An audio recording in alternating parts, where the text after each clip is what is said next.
I'm delighted to welcome you all to this handover ceremony on behalf of the core group, the Secretariat, the Indian G20 team that is organizing all of this, as well as, of course, the Sherpa and his team who are behind the effort that is going to go into the next year of deliberations. We are delighted to welcome our Sherpa, Mr. Amitabh Kant, to speak to us. Sir, we have with us the core group.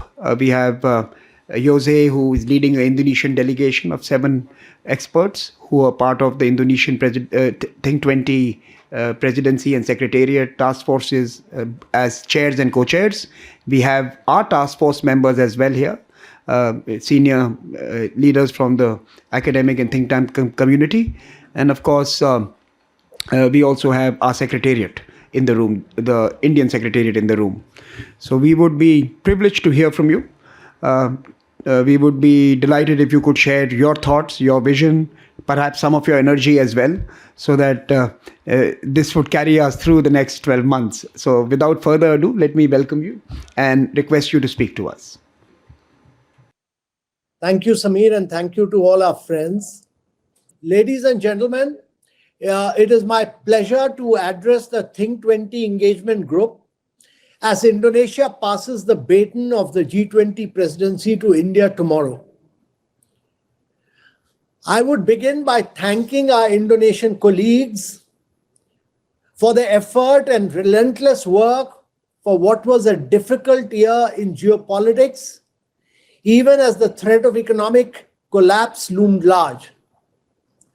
Despite this, the Indonesian presidency was a success, with the summit declaration being adopted at the Bali summit earlier this month.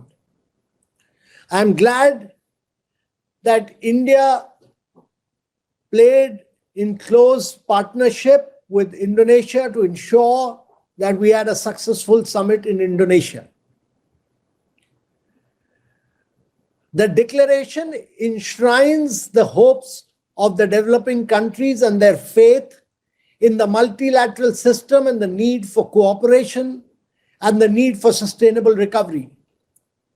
At this moment of global crisis, the world needs to focus on growth and resilience, and most importantly, emphasize on the progress of sustainable development goals. The handover of the Indonesian presidency is symbolic of the world entrusting us to deliver an ambitious, inclusive, decisive, and a very regenerative G20 presidency of the world. We in India are assuming the presidency with the motto and value of Vasudev Kutumbakam, which translates to one earth, one family, one future. That is, that we come from one cosmic web and that there is unity in diversity.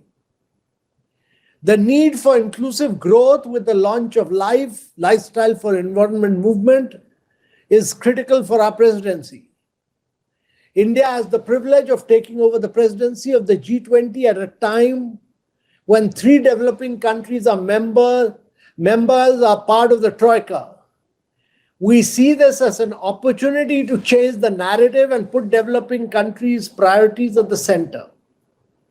This is also a time to work with the developed world and make growth inclusive and broad-based. Green transitions, digitalization, and most importantly, life are common aspirations for all, and a global approach is essential. Through the Sherpa track, the 13 working groups, the finance track, and all our engagement groups, particularly the Think 20 initiative, we would all converge and integrate to finalize and drive India's priorities and provide recommendations. We look forward to actively working with the engagement groups, particularly the Think 20, to inform the conversations we'll have in the coming years. We want to take forward the good work done by Think 20 in Indonesia. Our Think 20 group, led by Mr. Sujoy Chinoy, who is a very, very distinguished diplomat and has been our ambassador to Japan, and also supported by very distinguished people like Mr. Rohan Jaitley and Mr. Samir Saran. All will assist and support, and we will like to drive this in a very, very big way and make Think 20 a very key pillar of our presidency. Their recommendations will be a very critical input into the final leaders' communique which will be issued, and therefore there is a huge, huge responsibility on Mr. Rohan Jaitley, Mr. Sachin Chaturvedi, Mr. Samir Saran, all under the leadership of Mr. Sujoy Chinoy. So we look forward to their leadership, and we thank Indonesia and the Think 20 president of Indonesia, and we will carry forward the baton from Indonesia to India. Thank you very much. Thank you, sir. Thank you so much for taking time out from your very busy day. We will now proceed to the next part of the program this afternoon. And thank you very much for your inspiring words once again. With that, let me hand it over to Dr. Nilanjan Ghosh to take us to the next part. Thank you. A very good afternoon to all the dignitaries and delegates present today, physically and virtually.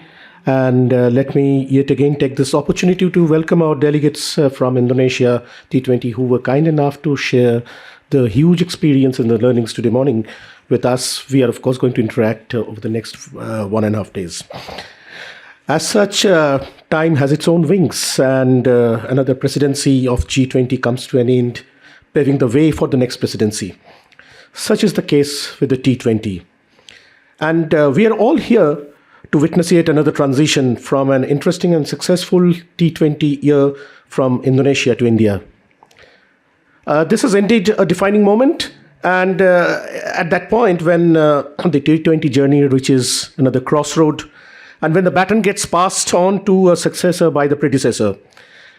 Today's tone has already been set by the G20 Sherpa from India, Mr. Amitabh Kant, who has also drawn up the priorities, imperatives, and the vision of the Indian G20 presidency. So, and in this session, where we're going to have the T20 chair handover ceremony, I'm extremely pleased to have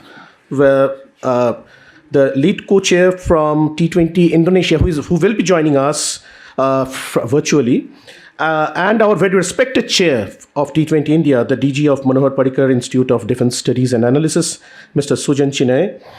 And without further ado, I think it is pertinent that I request Mr. Chinay to address this August gathering witnessing this handover.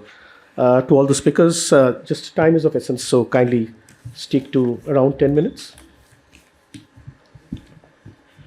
Thank you very much, Mr. Ghosh. Let me begin by acknowledging the presence, albeit virtual, of Mr. Amitabh Kant, the G20 Sherpa, and his team. And let me also acknowledge the virtual presence of Mr. Bambang P.S. Negoro, lead co-chair of T20 Indonesia, and other members of the T20 team from Indonesia who are present here today, such as Mr. Damuri, Dr. Samir Saran, Dr. Sachin Chaturvedi, Mr. Rohan Jaitley, and other members of my core group, ladies and gentlemen. At the outset, I'd like to congratulate my Indonesian counterparts for skillfully navigating the G20 proceedings over the past year amidst multiple global challenges. And it's indeed a great honor for me to be here before you today as India's T20 chair for the G20 process over the next year. The Indonesian presidency coincided with the tail end of the comet, so to speak, of the COVID-19 pandemic, and also had to factor in the sudden and daunting spectacle of geopolitical fault lines created by the war in Ukraine. Healthcare and economic recovery became the priority everywhere, especially in the global south. The shortages of food, fuel, and fertilizers have obviously compounded the difficulties. Friends, India's stewardship of the G20 will be defined by continuity and change. When Prime Minister Narendra Modi launched the logo, website and theme for India's presidency of the G20, he set the tone for the presidency. PM Modi's clarion call was One Earth, One Family, One Future, aptly underscoring the phrase Vasudhaiva Kutumbakam. Our Prime Minister drove home the point that India's presidency will transcend the contrived limitations and definitions of geography to encompass the whole world, leaving none behind. That is the philosophy at play in India, and that is what India wishes to share with the world. India will work to build consensus and deliver global goods as a voice for the global south. The developmental agenda will receive first billing, and that's quite obvious by now. Policy coherence in macroeconomics and trade will remain an imperative.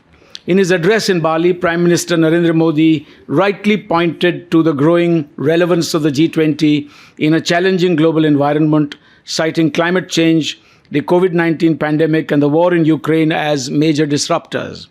His call for a new world order for the post-COVID period is a candid reflection on the failure of the global community to reform multilateral institutions such as the UN and the lack of a global consensus on the way forward. PM Modi's cautionary words touch upon the hard realities of today and the existence of several fault lines. The world is deeply divided over the situation in Ukraine, leaving developing countries to suffer the consequences of that war in different parts of the world. Critical supply chains have suffered recently from the cumulative effects of three different phenomena. These are, firstly, the fallout of growing contestation in trade and technology. Secondly, the adverse impact of the pandemic and, if I may add, manipulative practices by those that had the advantage of concentrated supply chains at their end. And thirdly, the ravages of the war in Ukraine. The primary concerns of the developing world relate to quotidian issues, not over the geopolitics of war.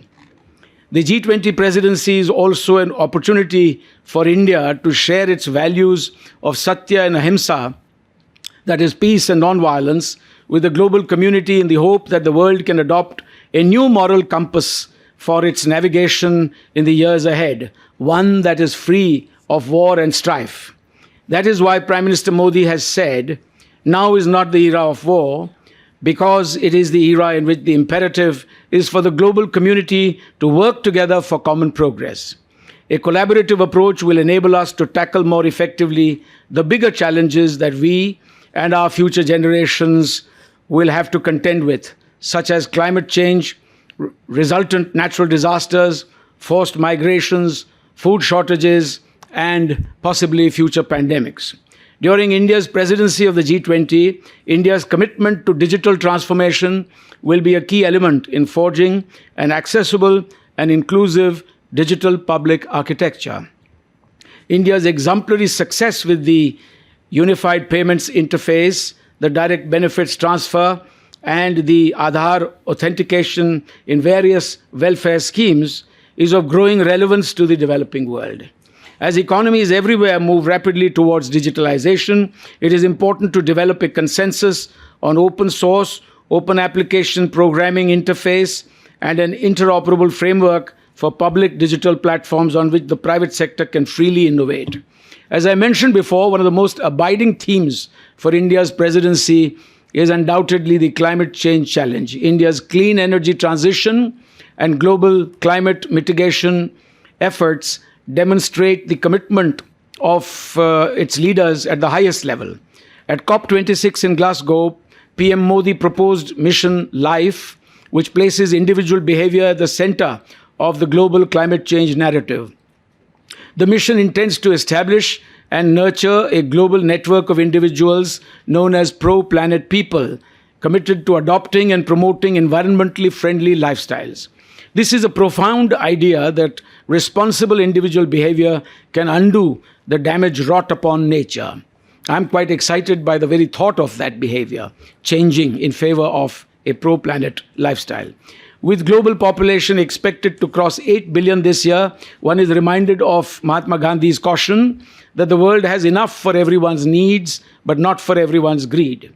At COP27, as well as during its G20 presidency, India will have to focus attention on climate finance and a new quantified goal beyond the existing annual $100 billion pledge by advanced economies to assist developing nations in climate change adaptation and mitigation. Prime Minister Modi's Panchamrit announcements at COP26, that is net zero by 2070, and such other indications have firmly established India as a climate leader. The G20 presidency will provide India an opportunity to give impetus to several of its initiatives for clean energy partnerships and green transitions, especially solar, wind, and hydrogen, in tandem with the EU, Japan, and the United States. It will provide a platform to give a fillip to the idea of one sun, one world, one grid, first mooted by Prime Minister Modi at the International Solar Alliance in 2018. Clean energy and achievement of SDGs can be mutually reinforcing. Green hydrogen can credibly replace fossil fuels on a large industrial scale, including in hard-to-abate sectors such as refineries, fertilizers, transport, and cement. We believe that India has the scale and capacity to set a shining example of rapid and decarbonized economic growth to help realize the G20's global net zero ambitions. Multilateral institutions are perceived today as unrepresentative or ineffective, or worse still, both. There is a crying need for reforms to make them more egalitarian and more effective. We, together, must undertake the task of reassessment of the global financial order to ensure adequate credit enhancement and blended finance for sustainable green transitions, and this reflects a very popular global sentiment. India's global initiatives in recent years, such as security and growth for all in the region, blue economy, clean oceans, and the initiative that we have taken in regard to disaster-resilient infrastructure, all these have the potential to gain traction in the G20 with the support of the Global South. India's presidency will definitely represent the widest and most vulnerable constituencies in India and elsewhere around the world. South Asia, Southeast Asia, and Africa in particular should regard India's presidency as an opportunity to further their own regional ambitions, aspirations, and cooperation in the broad context of the Indo-Pacific. I believe the G20 presidency is truly India's moment and an opportunity to infuse new hope and point the world towards a values-based future, beyond mercantilism, the blight of the pandemic, war, and ideological chafing.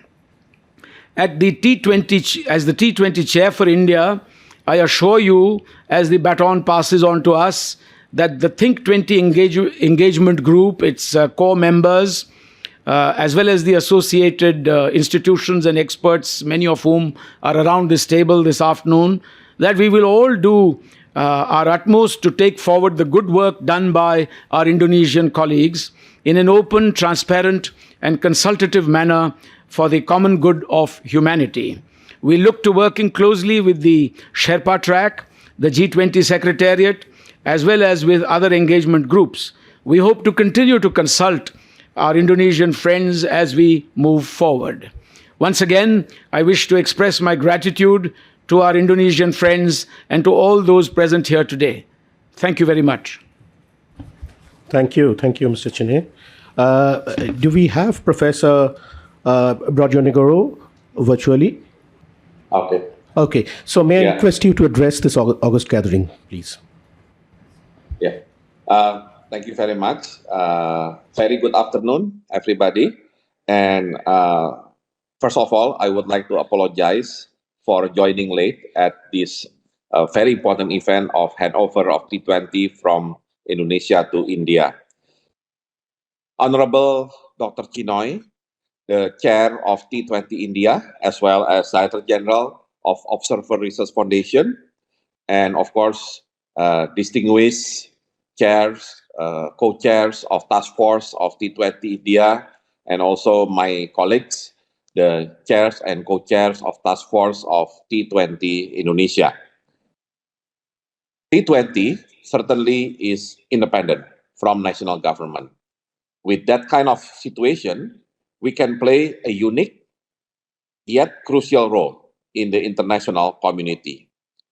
As the world is still grappling with the series of global crises, the function of T20 has become more critical to direct and supplement the nation's leader agenda toward the right direction on numerous issues. The consensus aims to be achieved by the global leaders from G20 forum face serious potential issue in which there is no guarantee the final consensus produced is the most objective and impartial ones. Power imbalance, geopolitical tension, political pressure, and asymmetrical representative among country groups are various factors that could drive the conversation among nations leaders into an undesirable outcome. Facing this challenge, T20 could step in to support the discussion on the G20 level towards direction of a more desirable outcome. Embedded with the independency nature from any national government and their respective political agenda, T20 has the opportunity to supply infallible perspective on what agenda the global leaders should be putting their focus on. Currently, the narratives revolving around the global issues still dominated by the Northern voice that tends to be more congruent with the policies and views of developed countries. However, developing and low-income countries are as much affected by the current crisis as developed countries, if not more. Increasing the representative of Southern voice is crucial to ensure the global narrative being shaped are considered just and fair and could be accepted by all governments from all types of countries. To fulfill this role, foundation of T20 is built on numerous task forces, each representing specific global challenges that need to be addressed during the ongoing presidency. This gives T20 the capability and capacity needed to formulate the task forces such that it represents beyond the critical issues experienced by the host country. Though challenging, it is within the power of T20 to ensure its research agenda and formulation is equally representing both developed and developing countries. Once again, I would like to congratulate for the T20 and India, and certainly we really hope that the agenda that or the outcome from our Indonesian T20 presidency can be continued and can be well improved by the leadership of India in the G20 as well as in T20 presidency. Thank you very much. Thank you, sir. Thank you very much. And with that, we come to the end of the T20 chair handover ceremony. Many thanks to both the speakers for deliberating on some of the critical issues. And with that also ushers the very next session, that is the T20 Secretariat handover ceremony. And may I request Professor Damuri to address this gathering in the context of the... Please. Thank you very much, Dr. Ghosh. A very good afternoon to all of you, ladies and gentlemen, distinguished ladies and gentlemen, especially to colleagues from Indian T20 who would just start your activities today by having this handover ceremony. A very special regard to Dr. Sujan Chinoy, Ambassador Sujan Chinoy, and also the fellow core members of Indian T20, Dr. Samir Saran, Dr. Sachin Satuverdi, and Dr. Rohan Jaitley. It's really good to meet physically here, and then even these mornings we already start the discussions about what we have done, what we have faced, challenges that we have faced during Indonesian T20 and G20 process this year. We from Indonesian T20 would be delighted to support the activities in the Think 20 here in India in the process. And this is not the first times actually we have this kind of engagements. For example, Dr. Samir Saran and Dr. Sachin Satuvedi have been involved quite intensively with our activities during the past years of our Think 20 process in Indonesia. And then now, of course, we expect that our Think 20 Secretariat of Indonesian Think 20 can also provide a support to the process of Think 20 India. As Pak Bambang also already mentions, Think 20 is quite unique because it is independent. Unlike other engagement groups which normally come up with a specific agenda, specific interests, Think 20 basically do not really have specific agenda because we do care about a lot of issues. We do care about various interests under G20. Unlike, for example, women 20 in W20 under G20, they try to carry out an agenda for women empowerment. Unlike Labor 20, which basically focus on labor engagement, labor empowerment in G20. Think 20 serve mostly as idea banks for G20. So this is really, in my opinion, this is really crucial issues, yet unique about the positions of Think 20. In addition, Think 20 also provide a good platforms for engagements with the various countries. Many initiatives that hasn't really been taken to the G20 can be discussed in the Think 20 platforms, so that we can have a forward-looking on G20 activities or G20 initiative in the future. This kind of positions hopefully can be improved. We in Indonesia try to make some kind of improvements from the previous Think 20 activities, Think 20 process, but we know that this is far from perfect. What we have achieved by setting up several agendas that hopefully can be continued under Indian Think 20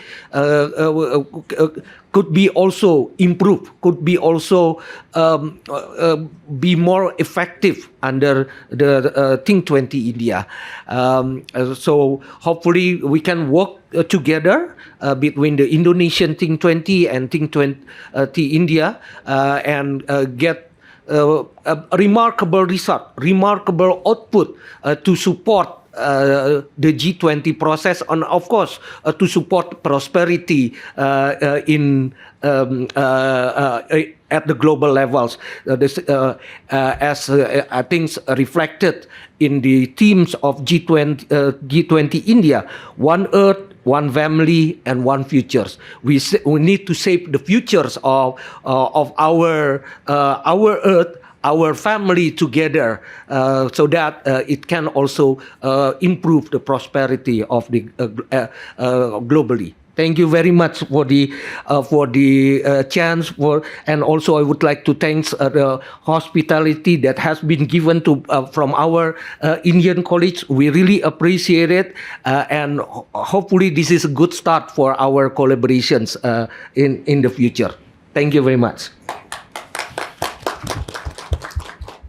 Thank you very much, Professor Damuri. In fact, those were valuable words. And in any case, I mean, your experience happens to be our knowledge base, which you have already shared. Frankly speaking, it's a huge legacy that you're leaving behind. And no doubt that we need to fit into that big shoe. With that, in fact, I would request the Executive Director of the T20 Secretariat India, Sunaina Kumar, to address the gathering. Good afternoon, and thank you so much to everyone. It is a very special moment for us at the Observer Research Foundation to be hosting the T20 Secretariat. And as we have worked over the last few weeks in putting together the Secretariat, in putting together the task forces and members of the task forces, it has shown us that the task that has been bestowed on us is both very challenging but also very exciting. I want to thank our Indonesian colleagues for being here and for their support. We had a very, very informative session this morning, a knowledge transfer, and this is something that we will be counting on. They shared their challenges and their learnings.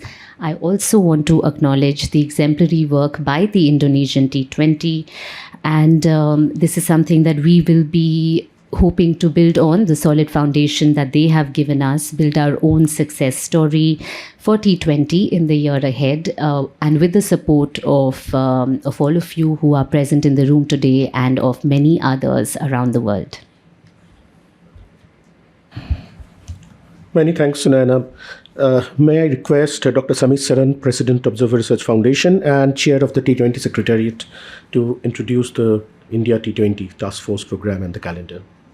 Thank you, and thank you very much to Jose and the entire Indonesian team, to Ambassador Chinoy, Dr. Chaturvedi, Rohan, and the core group members who are not present here, and all of you with whom I've had conversations, some of you with whom I've had conversations, and of course others who have responded to our requests with alacrity.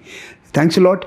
We are today in many ways announcing how we are structuring the Indian T20 effort, and this is being presented by me, but is a outcome of the wisdom of many, including the core group members and others who we have consulted. So this is a collective presentation on behalf of the academic community.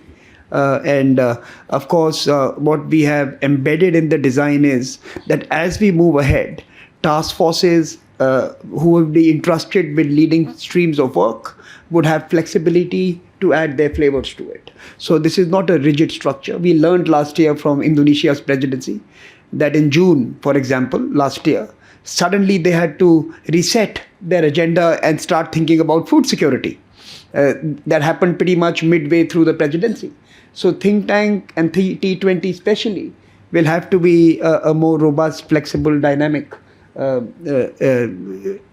community that is cognizant of changes that would be underway as we move. So that's just the caveat I'm putting before we move on.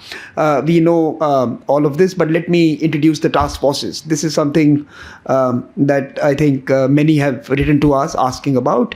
We would have 7 task forces and one initiative that will persist beyond India's presidency. We have the first task force, macroeconomics, trade and livelihoods.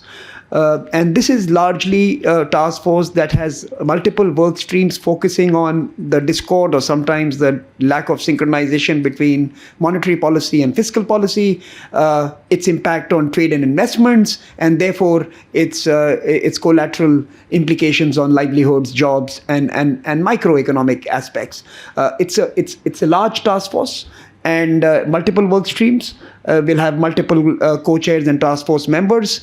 Let me, without going into the details of the members that constitute the co-chairs of the task forces, just give you an idea that each of these task forces would have between 15 to 20 co-chairs or task force members, simply because we are not increasing the task forces from the presidency.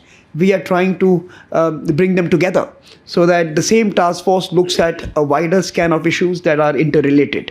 And we have also asked the chairs to consider adding a few names if they believe they would help in the work of this particular task force. The second, of course, is a common digital future, affordable, accessible, and of course, inclusive digital public infrastructure, a wide scan of our common digital futures, and will look at all aspects of the digital economy and collaboration in the digital space. The third is focused on one of the centerpieces of Indian G20 presidency: life, resilience, and values for well-being. And this particular task force, and I'm going to give you the name of the chairs in just a bit, would focus on sustainable lifestyles, consumption, and of course societal and community resilience.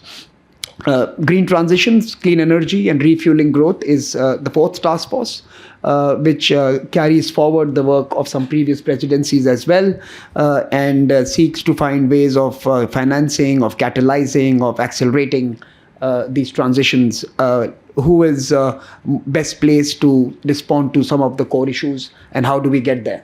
The fifth task force is purpose and performance. We are going to assess the global financial order, and this task force would suggest reforms to some of the development institutions, financial institutions, and of course development partnerships as well. Accelerating SDGs, new pathways to 2030. We know we have had a setback in the past few years, and the SDG task force is again perhaps one of the biggest task forces, lots of work streams, which are going to be chaired by my friend Sachin, and I'm going to come to the names later. But again, this would be again a core Indian presidency obsession, as it were, and we are going to be seeking all your help in finding sensible, creative, innovative solutions. Reform multilateralism, again, something that's very important, and we are going to be making this a part of our common and collective deliberations. We are launching a global research forum, a G20 Global Research Forum. It will be launched in the early part of next year, where we want to bring non-G20 voices alongside the G20 voices. We want to commission papers from them, commentaries from them, ideas, pieces from them, and we want to include the world in the G20 conversations.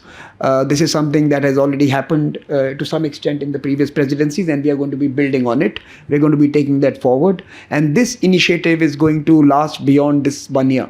We are going to, with all the help of all of you, build this forum each year and take voices from around the world to the presidency based on the themes and topics that presidency emphasizes on.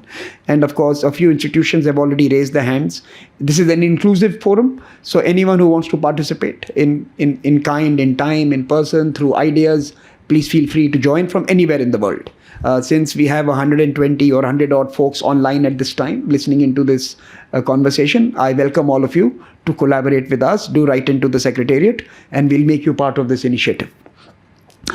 We are also mindful that there are other global initiatives that have been launched in previous presidencies, and we are very happy to partner with them and work with them and ensure that the efforts they put in correspond and in some sense complement the agenda of the Indian presidency. We would be very happy to sit down and find ways to use those forums to discuss some of our important issues of this 1 year.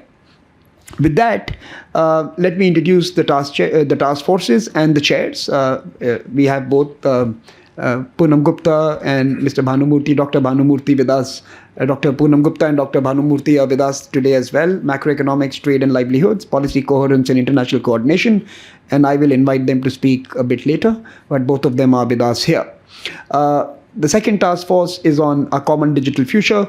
Sharad Sharma and Anirban Sharma will be leading this as host institutions and chair. Sharad will be joining us tomorrow. Anirban is with us already. Life, resilience and values for well-being would be steered by Sachin Chaturvedi and Ambassador Sujan Chinoy. Professor Chaturvedi and Ambassador Chinoy are with us, and they will in any case be speaking to you as core group members. Refueling growth, clean energy and green transitions. I will be teaming up with Dr. Vibha Dhawan to steer this particular task force. We have a task force on reassessing the global financial order, and the chairs will be Deepak Mishra and Ashima Goyal. ICRAER and IGIDR, both strong institutions working in this area. SDGs, the task force new pathways to the 2030 agenda, would be steered by Professor Tadas and Dr. Sastry. And again, both institutions have been working in this area. And the reform multilateralism will be steered by Ambassador Chinoy and Ambassador Thakur Singh, who is also with us this afternoon, and she will speak to us in just a bit. So these are the 7 task forces. And of course, I mentioned that we are starting a research initiative, Global Research Forum, which we will just speak about to all of you. We have invited 105 institutions from the G20 countries to be a part of the task forces. 38 Indian institutions from these cities have also been invited to team up. And it's a very diverse array of expertise. We are working hard to ensure a gender balance and to have young voices. I think we are getting there. As we are getting confirmations, we are inching towards a fair share of all geographies, and especially on issues of voices, women-led T20 processes, both in terms of the chairs as well as in terms of the task force members. The secretariat structure will, of course, I will be manning this particular secretariat in some ways, but the core of the secretariat is Dr. Ghosh, who spoke to us earlier today, and Sunaina Kumar, who's a senior fellow at ORF. We have the 2 coordinators who've been reaching out to you, who are doing the real splendid job of bringing us all together all the time, Janvi Tripathi and Shruti Jain. We have Dr. Malancho Ghosh, who will be in charge of the publications element of the Secretariat. We hope to produce a number of compelling contributions as policy briefs. We are also going to be inviting short form commentaries, which is a new Indian offering, which has not been done before. And we have also opened, and I'll come to that a bit later, we've also opened the ideas box for those who have good ideas and don't have time to share more. So we are going to have a research team led by Malancho, who will have Dr. Swati Prabhu and Debosmita Sarkar working with her to get the ideas part going right. We also have individual task force coordinators. So we have put together a group of 20 odd fellows and associate fellows and junior fellows at ORF who are going to be assisting and working and coordinating with all of you. And this secretariat will, of course, be available on our website. Everything that I'm saying today is going to now be on our website live. So the descriptors of the task forces, the chairs of the task forces, and eventually in the next few days, even the task force members, the co-chairs, would be listed. We had sent out, as we mentioned, 113 invitations. We are now close to 80 confirmations. And we expect over the next couple of days, we will be close to that mark. After that, we would expect the chairs of those task forces to take it from there, fill up the gaps, mind the gender gap especially, and create a diverse group that can take care of the very large landscapes that we have entrusted you with. This is important in terms of all of us who are in the writing business of writing. Call of abstracts will be going out tomorrow. We are ready. We will launch it tomorrow morning. And by 10th of January, we are soliciting responses in terms of abstracts. We will send these abstracts to the task force members. And thereafter, we will reply to them by early February in terms of whether that abstract has been selected for publication.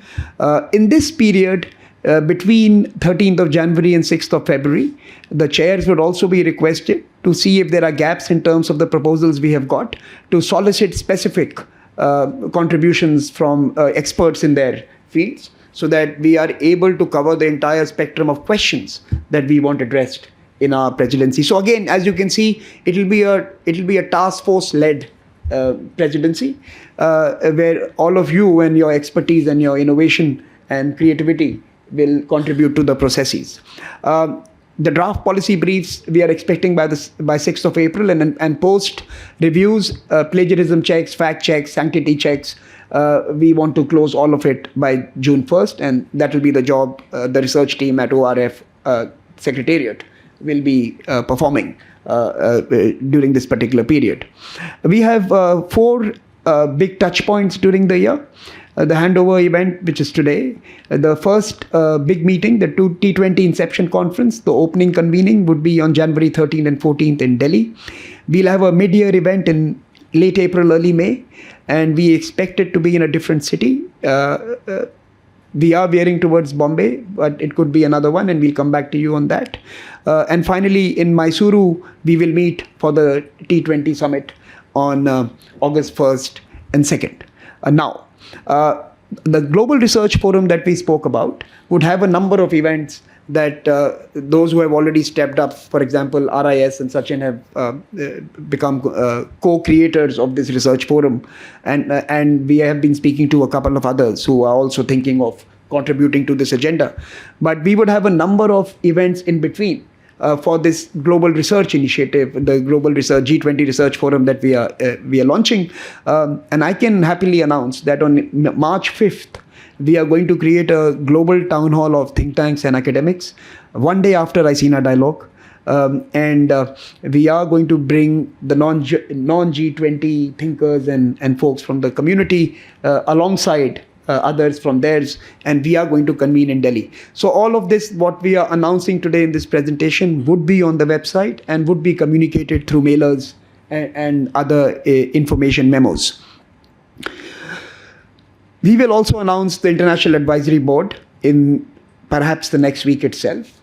We have had a conversation, and we will, as part of the core group, deliberate and close that particular aspect in the coming days. And Ambassador Chinoy and Rohan and Sachin and our other two members, we would all convene either virtually or through physical meetings to close this. We are launching the Ideas at T20 portal. This was a request from Youth 20 and from young folks that if we want to contribute to your deliberations and to your research activities, how do we get our voice in? So we are creating a 300 up to a maximum of 300 words ideas box where people can share their thoughts, concerns, solutions with all of us, and we will pass those on to the relevant task forces so that if any of them believe that that is an idea that should be part of our communiques and our recommendations, can we flesh it out and make it something that could be delivered to the leadership. This is again something that would be, I think, a first and a contribution from the Indian presidency to the process. And finally, we have introduced a commentary section. We found that between the first few months of every presidency, we have very little ideas being published because the policy briefs have a longer gestation period. And we are going to ask many of our members to start putting in pieces that can create debates and discussions much earlier on. So we don't want a period where there is a complete gap of ideas and then we have all the policy briefs coming out in the month of June. So we want to have ideas communication going through it, and this is something that we are hoping to commission 100 thought pieces even as we wait for the longer policy briefs at the end of the publication timeline. And with that, I think this is pretty much the shape of the Indian G20 agenda, program, deliverables, and contours of what we are doing. I thought as a good way of taking this conversation forward, let me first invite our other two core team members who have not spoken, and they can share their thoughts. Let me invite Professor Sachin Chaturvedi first. Thank you. Thanks a lot, Samir. You have very well captured the broad intent of the core group, and you have also suggested the roadmap in terms of how we are going to follow the great benchmark that Indonesia has also set. And I warmly welcome all our Indonesian colleagues. Our chair, Ambassador Sujan Shenoy, has already expressed our feelings, but we are extremely delighted, Demuri, to have you here and have you with us as we all collectively move forward with the idea of making a better world. And I think as was rightly mentioned by Jose, the idea is in terms of think tank coming together is something which is going beyond narrow group considerations that are there for Labour 20 or Women 20 or Civil 20. Think tanks are addressing much larger canvas, and that larger canvas is emanating out of our wider global concerns. And I think this is absolutely amazing in terms of how Indonesia has delivered, and some of us who have been part of several different groups, we very much appreciate the Bali Energy Transition innovation roadmap that has come up, and that I think has contributed immensely in terms of the way we understand the energy roadmap, the idea of financial intermediary fund, which Indonesia has suggested, the idea of blended finance, which Indonesia has placed across all the verticals, is something which is going to take us forward in terms of how new concepts and new ideas are coming in. Even the Jakarta financial inclusion framework that Indonesia has placed, I think, are some of the initiatives which are extremely important. And what Samir just now mentioned, we are also trying to get onto the task in terms of how we are going to go forward with some of the new concepts and ideas. Each T20 tries to bring together several thinkers, several researchers. And in this endeavor, we have tried to bring in new dimensions. For instance, the task force that Samir mentioned, I have the privilege of being part of, I think is something which is trying to bring in the whole idea of ethics and value system, which is so much very important in the contemporary world, both in terms of our international relations, where we see people going up to the extent of cutting across the energy and power supply, food supply, knowing the misery and the injuries that they are causing with their action. So this lack of compassion or the ethics and the values that are important for international relations, but they are also extremely important in finance, where the financial transactions, the financial heft is largely seen bereft of the value systems that we all stood for all this while. And this is largely an outcome right from 2008 financial collapse that we are seeing. This is also true of artificial intelligence that Samir mentioned in terms of we are trying to address. So these are some of the new additions we are trying to bring on table, and that probably would provide further new directions in terms of how we look at the questions that are important. The efficiency and effectiveness with which Secretariat is working was very much evident in the slides that were placed here and shared with you. One point that Samir mentioned, and I would very much like to re-emphasize that, is in terms of our deliberate attempt to bring down the number of task forces. So instead of going up in 2 digits, we have tried to come down to one single digit. We have tried to narrow it down as you can imagine, and we all had discussed. The Indonesian leadership was also there, our connect with the T7, and this is something where we are trying to have T20, T7 sort of dialogues that are envisaged.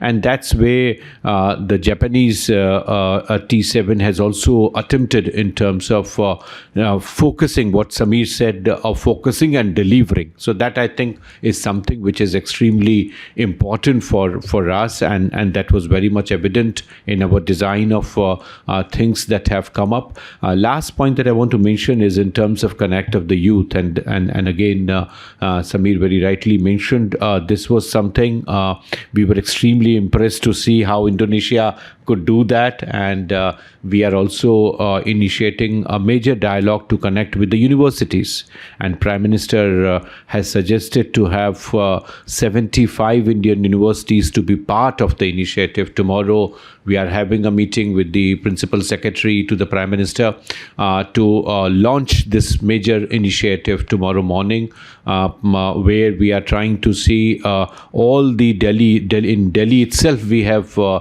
7 universities. So we would have all the vice chancellors and select students of 7 universities, and we would connect with 75 universities all across the country. So idea, as Indonesia realized, is to work on 2 tracks for emerging economies. One is to prepare our youth and our young population to think in terms of international issues. So far, we all have been very domestic oriented, and very few people are internationally connected. Second is to create capacity for future think tanks, future research institutions. How do we do that? And third is definitely to bring in them closer to the priorities which Samir listed. So that I think is extremely important for us to do that. We have huge agenda forward, and I'm sure with your support we would do it much better. Thank you. Thank you, Sachin. Now let me invite Rohan Jaitley to speak to us. Hi, good evening. The core group per se has been working on the lines of trying to keep the task force to a narrow, which Ambassador Chinoy, Samir have already highlighted upon. The intent on connecting the youth is just to try and expand in the broad base of connectivity on how the way forward is going to be. There have been troubled times that we've gone through. We saw revised agendas coming through in the previous presidency, and the intent is that through the steered waters that we're facing, where are we headed to? What is the concerted effort to bind everyone together and move them ahead to the presidency, which is going to start tomorrow? The essence of life, the task force, the economics, the financial order, the future course corrections that need to be done in a concerted effort to put them out with the G20 and the other nations, the international research forums. That's going to be a continued effort to make sure that things which have happened in the past are not repeated here on in the future. The Secretariat's been doing a great effort on to put the team together to make sure everyone delivers. Everyone, I'm obliged. Thank you. Thank you, Rohan. Just a couple of more inputs for all of us online and in this room. We are delighted now to have taken over also the social media handles and other digital properties that are passed down by the one secretariat to the next. This year, as part of our effort to connect with the youth, we are creating a new digital property. I think we are creating both an Instagram page and a Telegram page. So we will have 2 more digital properties to bequeath to our successor, and more headache as well, more work as well as we add these to the T20 family. And I think the statutory warning is that from later this evening, all tweets on the T20 handle are going to be the T20 presidency tweets, and I'm sure there is going to be a tweet alerting everyone to that changeover. But you're going to now see the handles being handed over to the next presidency. The website is unique. It is constructed by each presidency themselves, and we are already online. The task force descriptors and the chairs are now online. And ideas boxes and every other means of comms is now online. So we welcome everyone who's joined us virtually or in this room to use that website as well.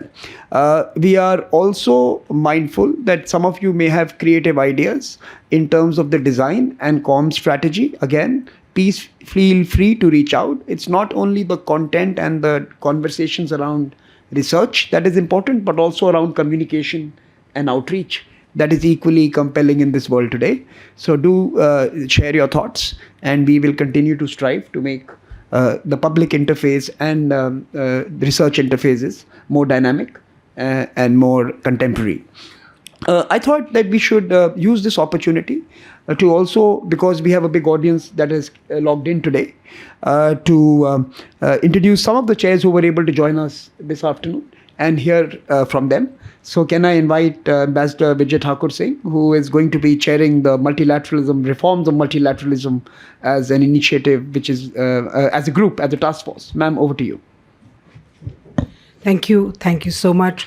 It is indeed an honor to be joining in as a co-chair of a task force, and a task force which will look at a long pending agenda on which we have been grappling with the world, which is the reform of the multilateral systems.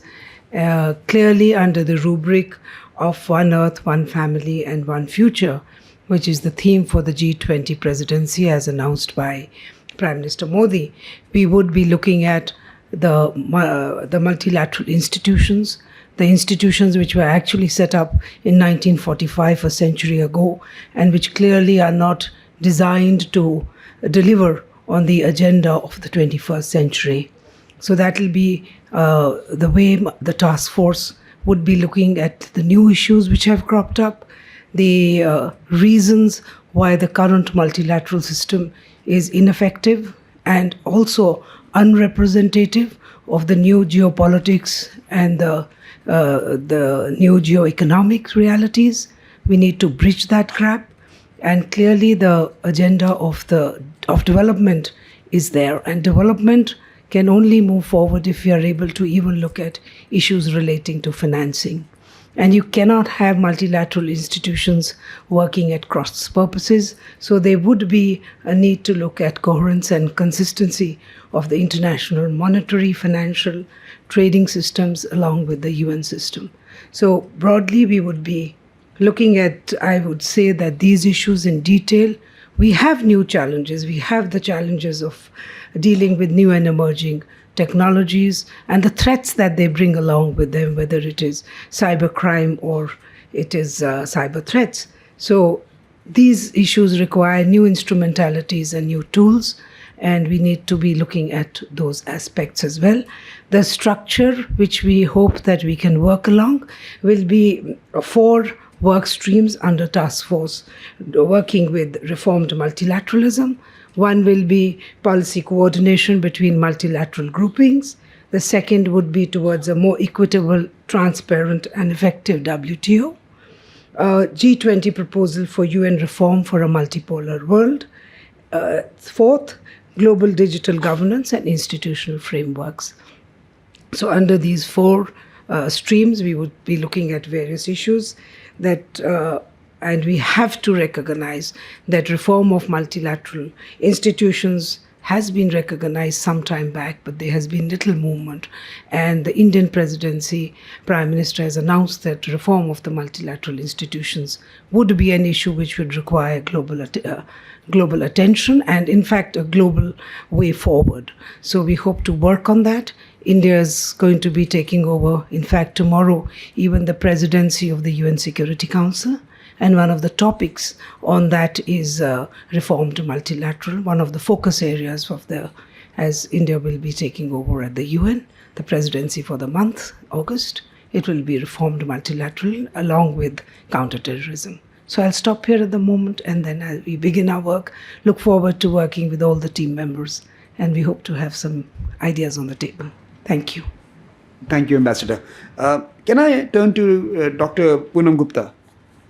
And she is chairing the task force on macroeconomics, trade and livelihoods, policy coherence and international coordination. Over to you, ma'am. Thank you. Thank you, Sameer. Thank you, everybody in the task force for asking me to co-chair this task force on macro, trade, employment and livelihoods, issues which are very important, which have always been important. But last 3 years have been particularly challenging on multiple counts. We know all the challenges that have occurred, but let me just recount some of them very briefly. COVID has been, of course, once in a century shock. In order to respond to this shock, countries have stretched their entire policy space, whether it's fiscal, monetary, or otherwise. Now, the question is, when the policy space is so stretched, how is growth going to come about? So when fiscal deficit and debt levels are at unprecedented high levels, inflation has breached whatever targets countries had, the spillovers which are happening from the monetary policy action of some of the largest countries to others, employment has remained a challenge and has become a bigger challenge. There's a challenge of skilling. Trade is not what it used to be. There is protectionist tendencies across countries. So how does one ensure growth? I think there is need to think about what would a new growth model look like for countries. And it's not a problem of just emerging market or developing economies. It's a problem that even advanced countries face. And in the midst of all these challenges, how do we ensure that any narrative around growth, employment, or livelihoods is not considered to be a zero-sum game, and that we are in it together? And how do we ensure that the people or countries who are not present in the room, their voices are also accounted for and heard? So in that respect, the core group has really set up an excellent agenda. So congratulations for that. And on behalf of the group that I would be a part of, as well as the think tank where I'm currently in CER, I would be very happy to extend any support that I can. This new initiative that was just laid down by Mr. Saran on Global Research Forum is another very excellent idea, and something hopefully that will be lasting, to make sure that we come together as a community. As I said, it's not a zero-sum game at all, and we should not treat it like that. So I would be very happy to work along with the group in whichever way I can. And I also extend the support of the think tank where I currently work, which is the National Council for Applied Economic Research. Thank you. Thank you very much. Can I now request Professor Bhanumurthy, who will chair alongside Dr. Gupta the same task force? Yeah, thank you, Samir. So first of all, let me thank the Secretariat for involving me to this task force on macroeconomics, trade and livelihoods. And I'm glad I'm going to work with Poonam and others. As Poonam already pointed out, I think the challenges for the G20 is going to be much more. Right now compared to even the post-global financial crisis. And I think our challenge is going to be much more than the Indonesian presidency, for a simple reason that they had to face the problem of the tail end of the COVID-19. But I think we have to face this issue of the beginning of the recovery process. And we all know that the recovery is already uneven. And I think the T20 has a major role in bringing more ideas onto the table to see how we can have a coordinated recovery process.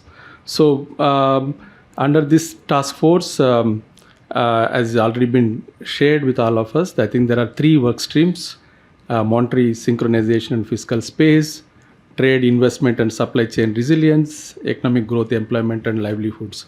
But I think the idea of having a slightly dynamic process in this whole work streams, as Samir already pointed out, we know that this is going to be very dynamic kind of an issues.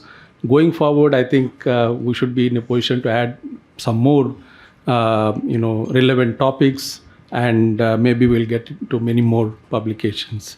And as again, I just echo the view of Poonam that a Global Research Forum is going to be a long-lasting legacy of the Indian presidency. Thank you. And thank you, Professor Bhanumurthy. You have flown down from Bangalore on short notice to be with us here. And I think this is also something that we are going to work towards during this presidency. It's going to be an all of India approach. We are bringing in experts from all around the country, 38 institutions in different cities who are going to work on this. And we invite others who have ideas to write policy briefs, write commentaries, send us their solutions and thoughts, and we will continue to reach out and bring more people in across the country as well. We also have Professor Tadas, who's flown in from Bangalore, and he is going to be working on the SDG task force, and maybe you would like to come in, sir. Thank you, Mr. Sarin, T20 Chair, Ambassador Sojanji, core group members and distinguished members who are gathered here. I would say it is indeed a privilege, and I am honored to be one of the co-chairs of the important T20 task forces. As we all know that the SDGs have been a matter of great deliberations since they were adopted in the 2015 Addis Ababa Action Agenda. We are midway through the whole period because the expectation is that we achieve the SDGs by the year 2020. We have now passed through almost 7 years, and in the remaining 7 to 8 years, we have to find ways of achieving the sustainable development goals. But the fact of the matter is that the COVID pandemic has in fact reversed the gear, and we are much behind the schedule, the SDGs. In fact, we are lagging behind much before the COVID, and the after effects of COVID have further reversed the gears. So I think we have a very critical role to play in this India presidency, to see that we find out options and alternatives to speed up the process of achieving the SDGs.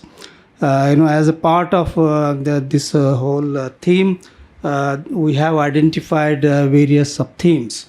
All of them are very critical from the point of view of the developing countries. The one is about the food security and nutrition, and then related to that is the climate smart agriculture, and then we have water security and conservation, and then we have the health related, promoting holistic outcomes in health, and then we have on preserving biodiversity and a blue economy, and then we have a very important theme on the gender sensitive SDG programs, and the investing in children, and then of course we need to review and track the progress in the sustainable development goals. I would say that most of these themes have been covered in the past G20 presidencies, but I think especially 2 or 3 of the items were a fresh look because they are relatively new to the whole G20 deliberations, are the water security and conservation, and on the investing in children. I've gone through the various G20 deliberations. I find that somewhat these are relatively new areas on which I think India will have to take a lot of initiatives. I look forward to working with all the members, and it will be a very interesting time. I value all the contributions in the process. Thank you. Thank you. And let me invite another chair who's here with us, who's from Calcutta. Let me invite Anirban Sarma, who's going to be leading the digital task force. Anirban, do you want to come in? Yes, thank you so much, Dr. Saran. It's a pleasure to be here. And of course, we will be speaking at some length about the chair's work tomorrow in greater detail. I would just like to say that, it is a pleasure for me to be co-chair along with Mr. Sharad Sharma of the digital task force, which is called Our Common Digital Future, Affordable, Accessible and Inclusive Digital Public Infrastructures. But, although the task force talks about DPIs in its very title, we will, of course, be looking at much else in our work streams other than digital public goods and digital public infrastructures. DPGs and DPIs are important, as you know, because India is quite a world leader in terms of some of the digital infrastructures it's been able to set up. Aadhaar, UPI, these, of course, come to mind right away. But there are certain other things we need to look at. What's going to be very important for us in the years ahead, Dr. Saran and colleagues, is the idea of building a global digital commons, a commons that is accessible to all, affordable by all, and can be drawn upon at length by citizens not just of India, but also of G20 countries and the world as a whole. This will also mean, putting in place structures that allow digital entrepreneurship to flourish, digital skillings, the creation of jobs, and there will also be a strong focus going forward on social protection and digital financial inclusion. Once again, digital payments is something we have been able to demonstrate some leadership in over the last few years, and it is now strongly demonstrated that these digital payment infrastructures that we have been able to put in place have had a very strong and positive effect on digital financial inclusion, especially of traditionally disadvantaged groups like women. So, again, these are the kinds of things that we will focus on strongly in our work on the digital task force. Finally, and this is something I'd like to emphasize, we need to remember that the Indian presidency of the G20 is coming at a time which is the exact midpoint of the 15-year period that we have to achieve the 2030 agenda, right? We are 7 years into the agenda, we have 7 years to go. So almost everything we do in our digital interventions must take on a very pro-development orientation. We must work strongly together towards achieving the SDGs. So thank you. That in a nutshell is what we will try and achieve in our work in the T20 through the digital task force. Thank you. Thank you, Anirban. And now, turning from India, let's turn back to Indonesia. I'm going to invite two colleagues to speak to us on their work and perhaps their expectations from the Indian presidency. I'm going to request Professor Riato Mariatul to speak first, and then I'm going to come to you, Professor Damayanti, to come share your thoughts. But over to you first. Thank you, Dr. Samisaran, Ambassador Sujan. And it is very exciting to be here actually and listening to the concept from the T20 India. And as you all said that the efficiency is on the structures, on the Secretariat, and the combination of the task force that keeps expanding the inclusivity, I think will be much of a value-added improvement going forward. We look forward for close coordination, the technicality, and all the collaboration that can be done. Especially, I think. Even in the context of T20 Indonesia, the Troika is not only that we are supported by the previous presidency, ISP from the T20 Italy, but also from the think tank network from the India. Therefore, the initiative of the G20 Research Forum is launched in the G20 summit, and also the voices of emerging countries like our side event. The JSIS conducted the global dialogue in that sense. I think it will be much of the creativity next year, and I look forward to actually in that process and a good success for the T20 India. Thank you. Can I turn to you, Professor Damayanti? Thank you very much, Dr. Samir Saran.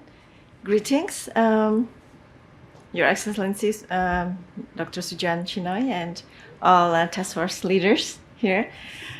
First of all, I was touched hearing to all the opening and all the colleagues here expressing their thoughts, and I don't know, maybe my name is Damayanti is Indian, so I feel this connection. But I'm very touched with this values-based future. I think in this day and age where we are questioning where we are heading in the midst of all the turmoils that the world is facing, value becomes a key. So I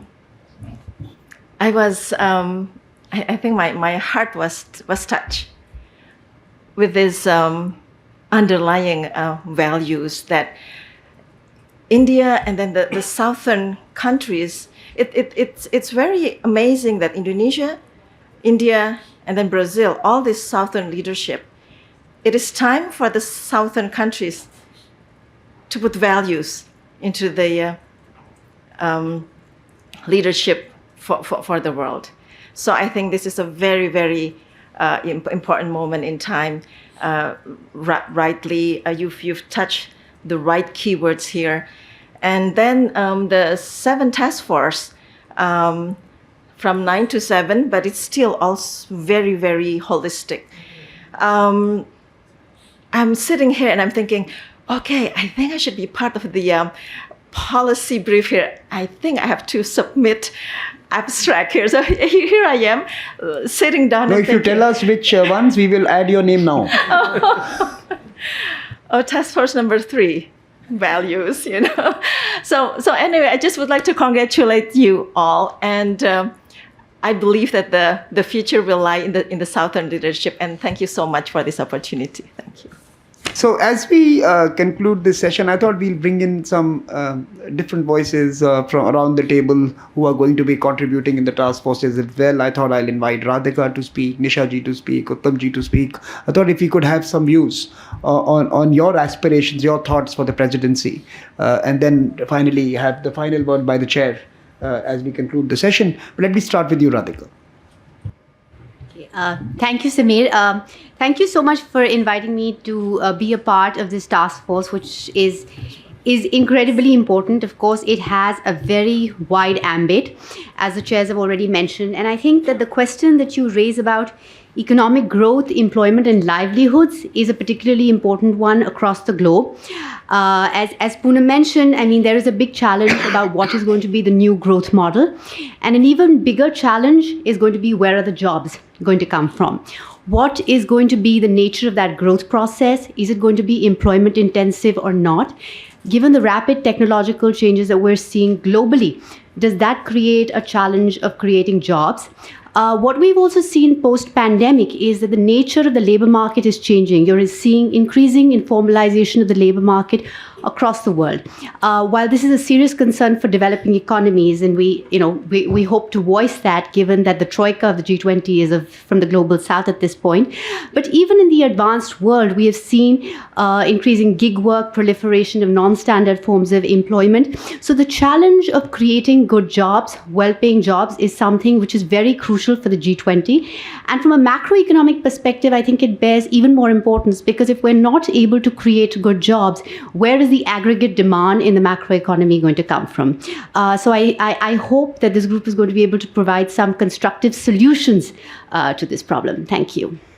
Thank you, Radhika. And Dr. Nisha Taneja? Thank you so much, Samir. At this point in time, I think I have more questions than answers, because I'm part of the Task Force 7, and we're talking about transforming and reforming the multilateral system. These are issues that I think several of the G20 presidencies have tried to address. And a lot of issues have been raised. The problems, the issues have been highlighted. Solutions have been given. But why is it that things still don't move? And so what is the different lens that we could now bring in is a big question. And if we can think along those lines, that we might be able to break through this dilemma. This logjam. That's right. Thank you so much. Thank you. Dr. Pamidua, can I bring you in, ma'am? Well, thank you very much for inviting me to be a part of this secretariat, and also the first task force on macroeconomics, trade, and international coordination. And I think many of the issues have already been described by both Poonam and Bhanumurthy. And I feel that right now what is very important globally is the coordination between monetary policy and fiscal policy. That one policy cannot reverse what the other policy is doing, and how this coordination should happen. And what is the role of trade in this, when all the economies, most of the countries are slowing down or heading towards a recession. So which economy would act as the locomotive for growth? So that is a big question mark. How do we get out of this state of slowdowns? And also what it will do globally to economic growth, and what are the implications which are not so clear in terms of numbers, in terms of what is the growth rate, but how are we affecting livelihoods and poverty, and how do we tackle all these situations?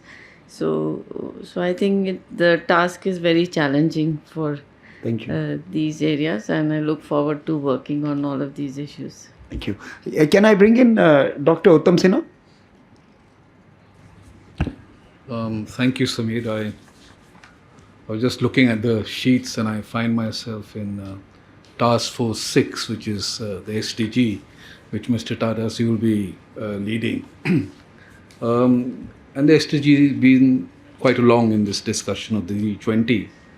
I think the whole idea, and I think what strikes me in the SDG Task Force 6 is the whole emphasis on water security. And I think this is something quite new to look at. I believe there are going to be two challenges as such. I think we'll have to look at issues, and these are all very interlinked issues, in a nexus framework.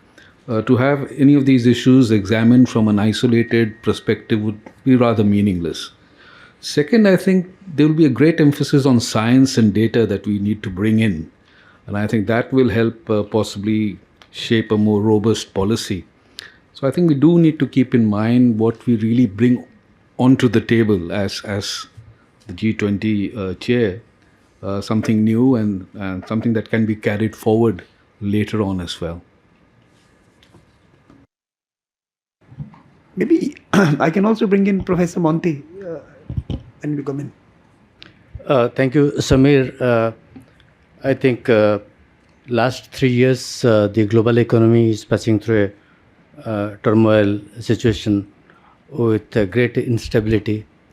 The world economy is facing consistently number of exogenous shocks in the form of China-US trade war, oil crisis, COVID, and now the Ukraine crisis. So there is now very great linkages between the international connect with the domestic connect. I think as we see from the literature and our own experiences, trade has been a major factor in terms of determining growth in many economies. And during the prolonged phase of recession with several rounds of exogenous shocks, it's very difficult to ensure that how the world economy will resume growth in the coming years. The process of recovery has already started, but it is still uneven. In that situation, how to manage external economies with the domestic policies is a critical issue, I think, which we'll be discussing in this Task Force 1. Thank you. Thank you, Professor. And the final input for this afternoon, let me turn to Dr. Shelley Kedia, Senior Fellow at the Terry Institute. And Terry, of course, Vibha would be chairing the Green Transitions Task Force, but Shelley, let me bring you in.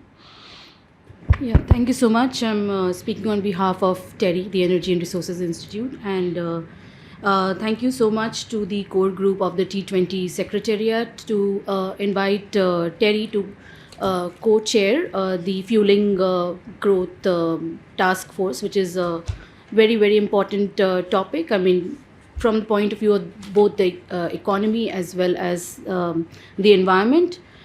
We've been also invited for the Life Task Force. So, you know, we're happy to contribute to both these task forces, and we look forward to working together with other experts as well as the T20 Secretariat on this particular aspect. Thank you so much.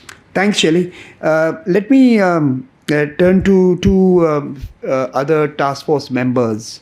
And Shelley, we look forward to Terry's leadership on the task force on refueling growth. The other two co-chairs I want to invite now, of course, Dr. Rajesh, and if you can say a few words on the task force you're going to be speaking on. And then, of course, I want to bring in Naval Jagota, who's joined us, and maybe from VIF, who's a part of, many task forces. You could also say a few words. But let me first bring... Thank you, Dr. Sharon. I'm part of this 7th task force, and I think this is a huge responsibility and a great challenge here.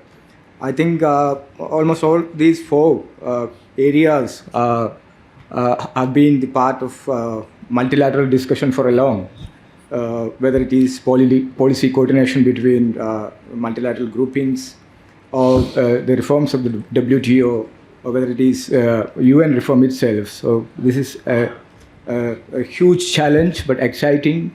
I think with our knowledge, experiences, and energies, we can make it forward. So looking forward. So Anjali, I didn't. You've also come in. So come in now. You can't escape that. Since you joined us, you're going to also speak. But let me first turn to Naval and then come to you. Naval. Thank you, sir.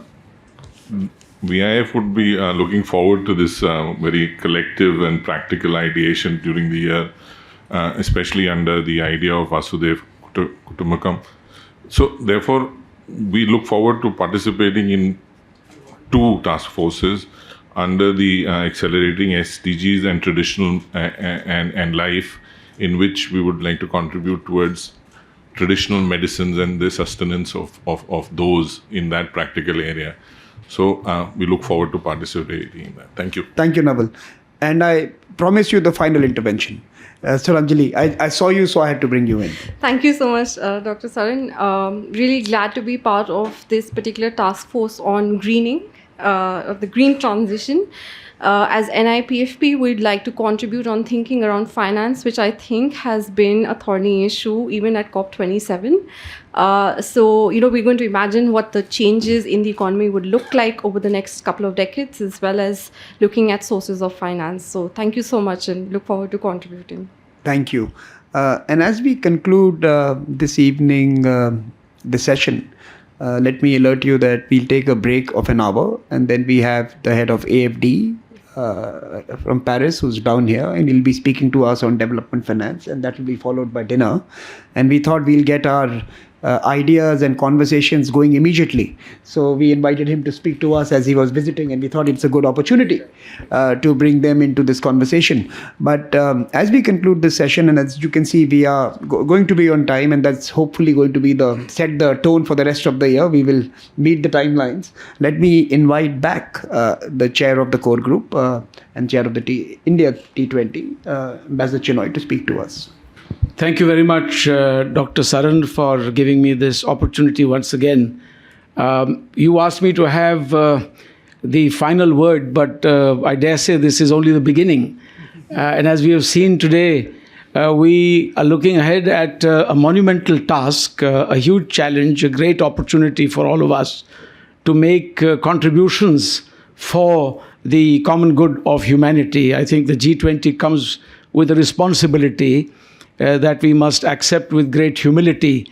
And in the Think 20 context, we do so with the clearest realization that this is not something that we can attempt by ourselves. We have absolutely no monopoly over thinking. And we certainly want to include the widest possible segments in India and abroad. I am reminded of a couple of Sanskrit shlokas which best describe this great task ahead. One is Yathahi ekena chakrena na rathasya gatir bhavat evam purushakarena vina daivam na siddhyati. So just as one wheel in a chariot is not enough to get the chariot to roll, so also without efforts we will not be able to get this task done. And there is another very apt Sanskrit shloka for this task that lies ahead, and that is Udyamena hi siddhyanti karyani na manorathaya na hi suptasya simhasya pravishanti mukhe mruga. So just as only hard efforts and endeavor will bring about achievements, so also a deer does not automatically enter the mouth of a sleeping lion. We cannot be sleeping lions. We have to wake up and meet the challenges head on. I have a couple of suggestions also. While I thank each one of you for the variety, the wide, diverse variety of views that you shared with us, which is food for thought, which is guidance for our work, we must keep in mind at all times this very important aspect of gender equality. And I congratulate the Secretariat for having done a wonderful job in that regard. The Secretariat must also be complimented for the absolute speed and scale with which Mr. Samir Saran and his team have got us to this wonderful start. I don't quite know what speed you run at, but you would beat anyone in a 100-meter dash, I can vouch for Dr. Sarin's work and the alacrity and efficiency with which he has got us off to this wonderful start. I think one very important thought that occurs to me is outreach to the youth. And by that, I do not mean just the youth across India. I mean the youth across the world. And how do we do that? So I have a couple of ideas here. While the working language for the Think 20 appears to be the English language, we must request the G20 partners, particularly the Troika, to see if the best of our works and publications on the trot, on the fly, can be translated by them, that is to say previous G20 secretariats, and put up on their respective websites. If that can be done, then we will have added a new dimension to the Think 20 work that we are attempting in India.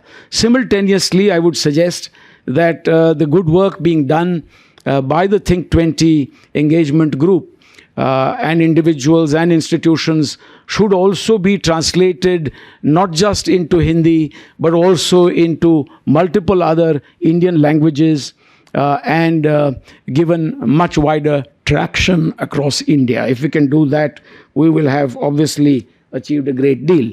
My last thought for the day is that while Dr. Saran and his exceptional team have enabled us to have this wonderful start, we must not rest on our laurels, and we must keep in mind the timeline.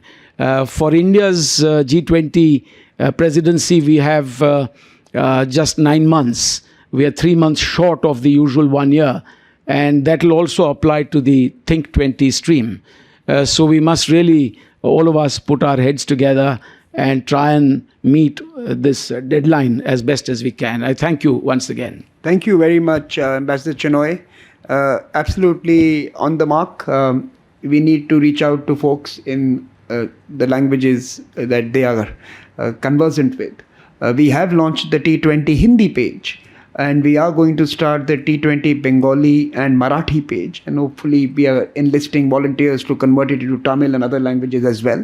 But for our Troika partners, if you could connect us to translators who could translate some of our work in your languages, we would be very happy to commission such work as well, so that at least the best of what we produced this year could also be available in the languages that other countries are familiar with, especially in the Troika, but of course, even in other countries. So this is also for those who are online. If you have ideas and want to partner, we would be very happy to work with you and find arrangements that will make this possible.